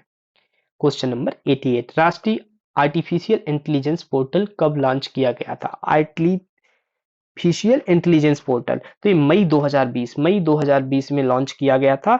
इसकी वेबसाइट है ai.gov.in। आर्टिफिशियल इंटेलिजेंस पोर्टल मई 2020 में लॉन्च किया गया था। क्वेश्चन नंबर 89, इंटरनेट पर किसी व्यक्ति द्वारा लिखे गए अपशब्द को क्या कहते हैं? तो इसको फ्लेम कहते हैं, फ्लेम। इसको फ्लेम या फ्लेम कहते हैं। किसी व्यक्ति के द्वारा लिखे गए अपशब्द को फ्लेम कहते हैं। साइबर ग्रूमिंग किसे कहते हैं? जब कोई छोटे एवं इंटरनेट या सोशल नेटवर्क की साइट पर आए नए लोगों को अपने जाल में, जो जैसे कोई सोशल नेटवर्किंग साइट में नया पर्सन आता है जिसको ज्यादा इंफॉर्मेशन नहीं होती है, उसको जो टारगेट बनाते हैं उसको साइबर ग्रूमिंग कहते हैं। इसको भी आपको ध्यान रखना है। अगला प्रश्न, भूमि प्रोजेक्ट पोर्टल किस राज्य का है? तो भूमि प्रोजेक्ट पोर्टल कर्नाटक का है, कर्नाटक का है और इसमें 67 मिलियन किसानों हित 20 मिलियन ग्रामीण भूमि का रिकॉर्ड है जो कंप्यूटरीकृत वितरण किया जाएगा। ये ई गवर्नेंस का पार्ट है भूमि प्रोजेक्ट कर्नाटक का।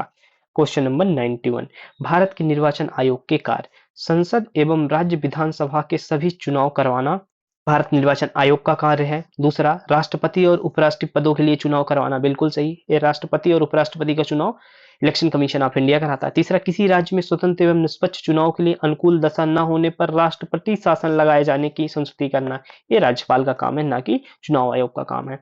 निर्वाचन सूचियां तैयार करना एवं कार्य निरीक्षण निर्देशन करना, तो ये भी है। तो इस तरह से 1 2 4 ये सही ऑप्शन हो जाता है।